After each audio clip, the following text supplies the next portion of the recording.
Senapati Bhaskarna hairaklammi. Ahal, amtang aiko. Mahakna laurukpadu tabada chalamba ahalsing adu leptuna yengthorai. Nakoi Rajkumaribu luhongba hainaba lakliba natra. Karamba leibakdagi lakpuno. Ahal amana aikoi kha leibakdagi chingsang kaya phauduna lakchabani. Kari maramgi aikhoibu khambiribano. Kha leibakdagi. Nakoina sida lakliba se khong sekpa ningthau di khanghobra. Adumna leibak amagi ningthauda usittana ngangbigan. Mahak hojikti ningthaugi pham mahaki machanupada sinakre. Khong sekpa ahal adu khangandana ningthau soinauduna insilaga mafam asida nakoi laklibani ne. Noina khangadaba amana ningthau aduna ngasi phauba mamit pangduna leiribado mahaki laibuk phabani. Ahalsing ado Bhaskarna hairiba ado mapung phana gyan taba ngamlamde. Ai leibak asigi Senapati Bhaskar ne. Aigi mingdang panbada nakhoigi ahal ningthau ado sor phungani. Mahakna leibak asigi ningthauda makhong paiduna thawai nibadagi mahakna ngasi phawba hinglibani. Natrabadi aina pairiba thang asina ngaksamdo kaktuna halamgadabani. Chahi kunmuki mamangda soknakhiba lanfam amada nongyagi mapado makhong soktuna lanmi kharaga halakhi. Numitudagi mahak ngasi phawba hogatuna chatpa ngamdri. Nakoina purakpa sanalupa mayamase thanamu. Rajkumari Sanagi. Rajkumari Sanase aigidi hek pokminaba ichanupi gumbani. Aina yaredang haikibada mahakna karisu haiba ngamgadaba nate. Ahalsing ado Bhaskargi mawong matau fongdoklakliba wahai watasing ado ipen pende yamna sauninglammi. Adubu makhoinadi karibu tawba ngamluni makok nontaduna lei. Bhaskarna nakoi aina haisi thajadabra. Lebaksigi ningthaugi machanupa yaude. Aduna khara leiradi aina ningthau soidana oiradabani. Aiga sakhangnaba haibase nakhoigidi yamna laibok phabani. Ahal amana adubu Rajkumarina wafam ama haibagum tawida. Masamakta hana mukta hangladi akhoisu nungaijagani. Aina wa tapna ngangbasida nakhoina ise achamboina uramani. Aise miyoiba nakhoibu lanbirege haiduna leiriba Jomraj kumbani. Aina yanaba loina tawgani. Sana singse ai samakna mullaga lahu haibra. Natraga nakhoina sana yana thangtharake haibra. Lakliba makhoi mayamdo Bhaskarna thangdo uttuna kihalakpa aduda mi painarami. Senapati akhoi adum thangdajarake. Sanasing adu dolaidagi thangthakhinaba haiduna chetna kisiliba thaurising adu lauthokduna sana yawba patra kaya thangthaba haurai. Matang aduda Rajkumari Sanasu konungdagi thoraklami. Darbar adudagi thokhiba makhoi mayamsing aduna sana thangba adu mahakna lapna urami. Mafam aduda khongjel thuna laklami. Kaigino nakhoina sanasingse mafam asida thangtharibadi. Bhaskarna Rajkumari aina thangthanbani. Aiga mari leinaba thabakta aigi ayaba yaudana nangna khuthinjaliba kaigino. Sana khuthinjalise ainaro nangnaro. Aidi makhoidagi sanasingase logi tobo khaktani. Sida nangna laklaga yengsiliba karigino. Makoina purakliba sana mayamse aigi khudolponi haiduna purakpani. Aina lauraroi haina thadokhrabani. Nangna laudre fare. Ado makoina aingonda oina kajarage haibaduda aina nungaitadana laubirage tawbani. Natrade makoina akhoigi lamse sanagi sizinafam leitabra haina khankiniye. Nangna kanagi mafamdagi sana mulabasu sigi sana asidi aigini khanduna purakhrabani. Aduna kananasu lawba yaroi. Makoi anidu khut thoknadi haibata khakle. Achauba phamnaiba ani khanaba oibana lanmising adusu manak changlaga khambasu ngamdre.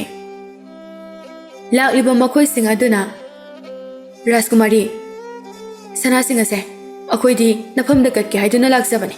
Adubu lawbiyu haibasu yakhitre. Senapati na pamle hairabanina adum thamjaramlage.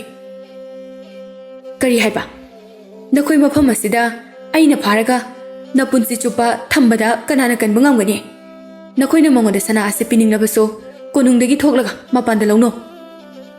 Sanana kham thengna sawbudo uraga Bhaskar do nokthora e. Yare yare nakoi hanjakro.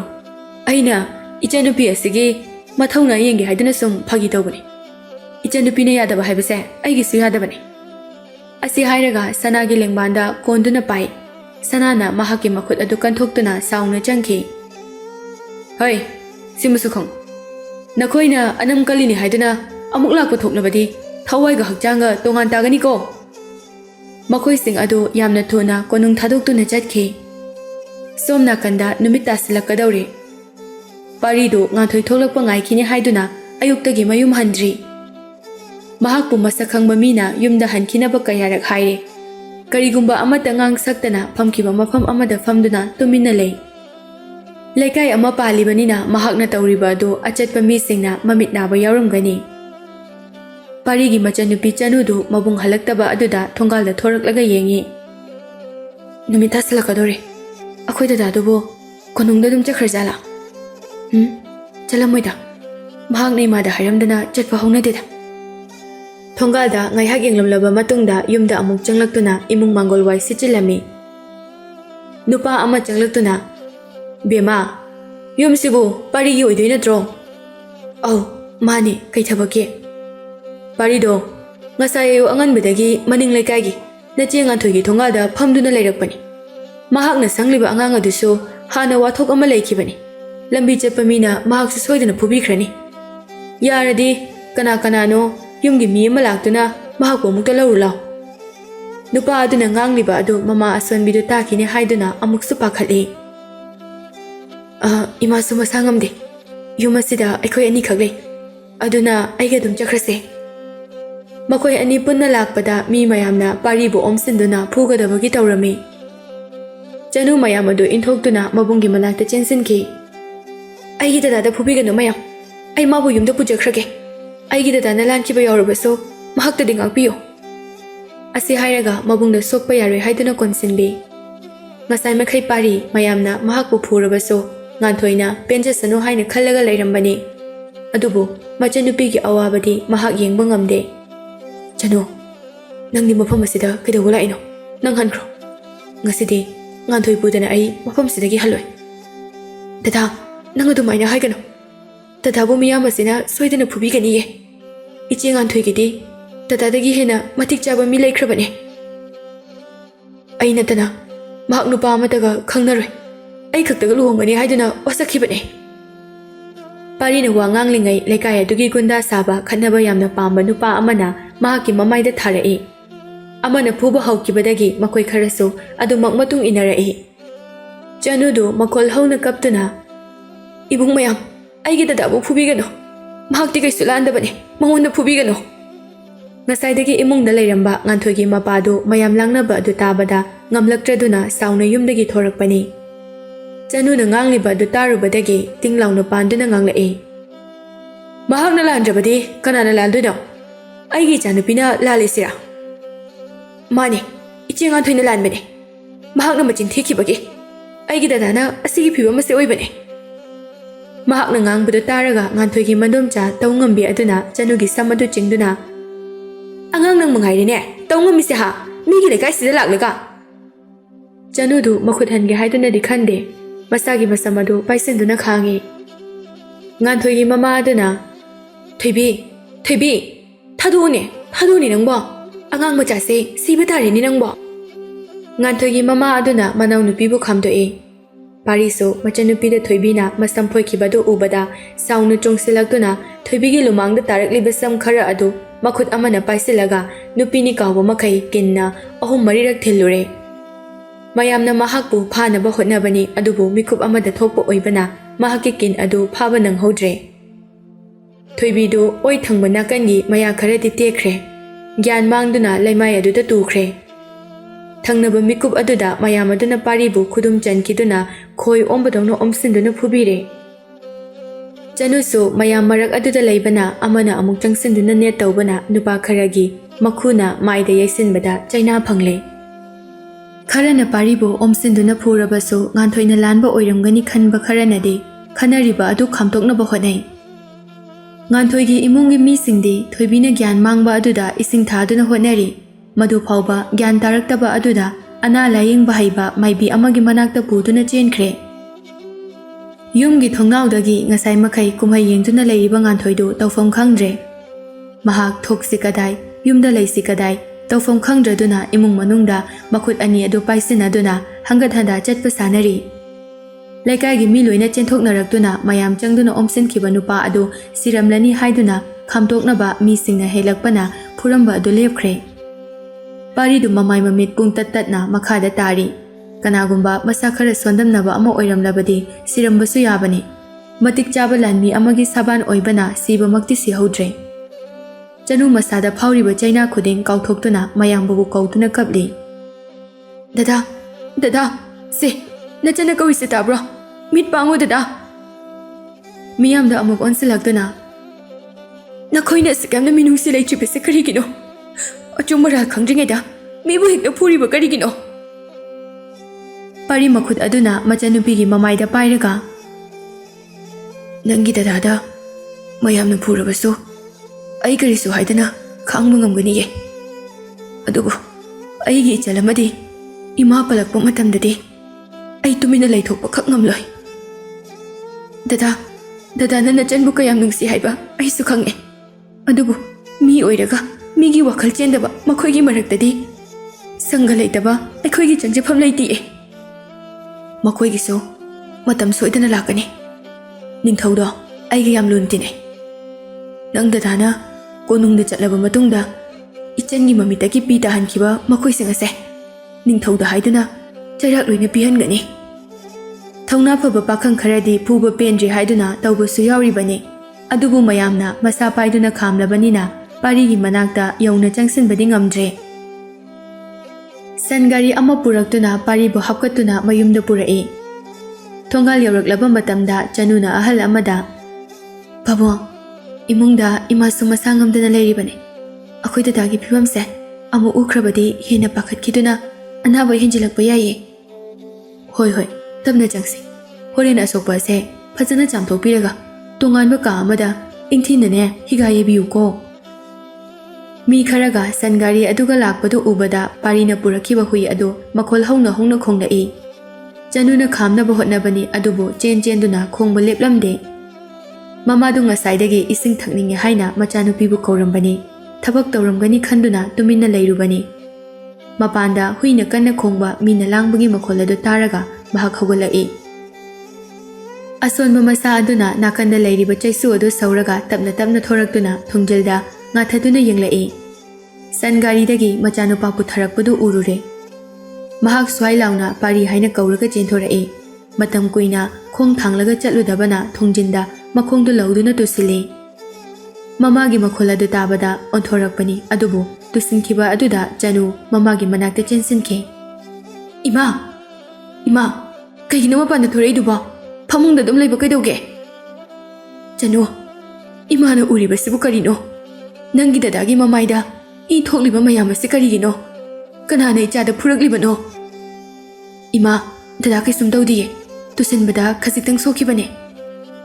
Chanu ima danang chinthigano. Tubada asumna sokadaba nate.